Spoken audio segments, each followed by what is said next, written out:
2011-ի մարտին, երբ Կարեն Անդրեասյանն ընտրվեց Մարդու իրավունքների պաշտպան, նա արդեն բավական տպավորիչ կարիերա էր հասցրել անել։ Սովորել էր Օքսֆորդի համալսարանում, դասավանդել Երևանի պետական համալսարանում, Արմենիա հեռուստաընկերությունում եղել էր Fort Boyard խաղի պրոդյուսերը և նույնիսկ սեփական իրավաբանական գրասենյակն ուներ՝ Defense-ը։ Մինչ պաշտոնին ընտրվելը Անդրեասյանը հեղինակել էր «Վիրավորանքը և զրպարտությունն ապաքրեականացնող օրենքը»։ Պաշտոնին նշանակվելուց հետո Անդրեասյանը հայտնվեց լրագրողների քննադատության թիրախում։ Բանն այն է, որ օրենքի ընդունումից հետո պաշտոնյաները մեկը մյուսի հետևից սկսեցին դատական հայցեր ներկայացնել լրատվամիջոցների դեմ ու միլիոնների հասնող փոխհատուցում պահանջել լրատվամիջոցներից։ Ավելի ուշ Անդրեասյանը վիճարկեց իր իսկ հեղինակած օրենքի որոշ դրույթներ Սահմանադրական դատարանում։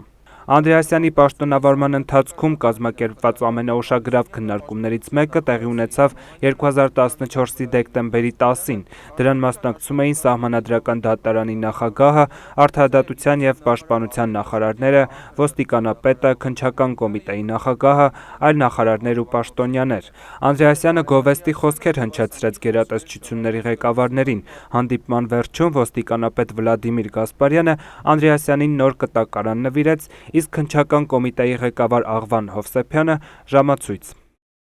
Տնտեսական իրավունքներին նվիրված մի համաժողովում Անդրեասյանը հայտարարեց, թե Հայաստանում մարդու տնտեսական իրավունքների հիմնական մեղավորները Թուրքիան և Ադրբեջանն են։ Թուրքիան և Ադրբեջանը տնտեսական շրջափակման ճանապարհով այսօր էական բացասական ազդեցություն են ունենում բոլորիս իրավունքների պաշտպանության վրա։ Մեր աղքատության, մեր տնտեսական խնդիրների մեղավորը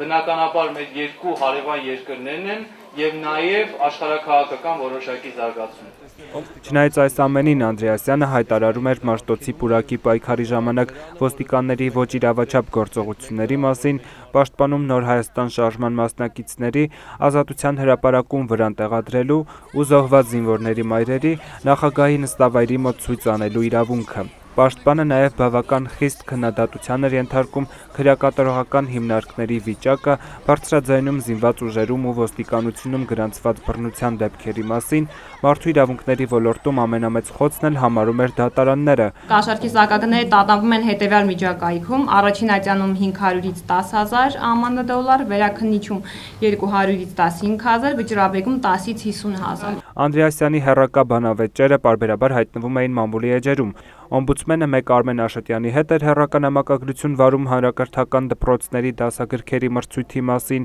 մեկ Գևորգ Կոստանյանի ղեկավարած դատախազությանը մեղադրում պաշտպանի ու դատախազության չստացված համագործակցության մեջ։ Սակայն Անդրեասյանի ու հանրապետական պատգամավոր Սամվել Ֆարմանյանի հակամարտությունը ամենասուրն ու ամենալարվածն էր։ Դուք որևէ տեղ չկաք։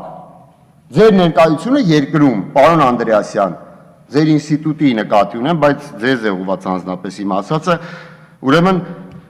ձեզ է վերաբերում։ Կարդում ենք 110 հայտարարությամբ է մարդու իրավունքների պաշտպանը հանդես եկել։ Մի հատ է գրեք, որ հատուկ 5 հատ էլ երազ եք տես այդ առիթով։ Որտեղ է ձեր գործողությունների իրական արդյունքը։ Պետք է արդյունք ցույց տաք, չէ՞։ Պետք է կարողանաք ուրեմն արդյունք ցույց տաք։ Ես համոզված եմ, որ դա պատվեր էր, ունեմ դրա համար հիմքեր, եւ եթե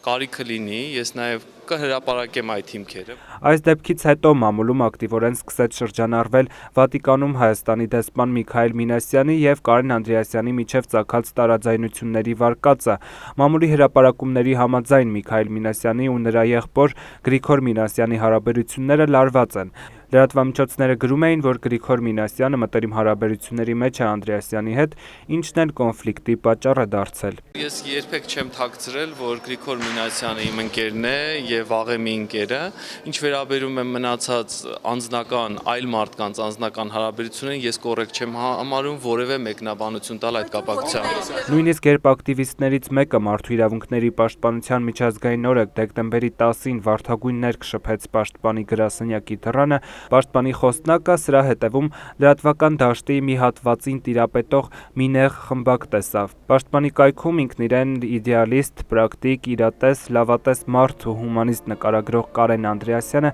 2016-ի հունվարի 12-ին հայտարարեց իր հրաժարականի մասին։ Այս կապակցությամբ այլ մեկնաբանություններ չեն լինելու, ասված էր օմբուդսմենի տարածած հաղորդագրության մեջ։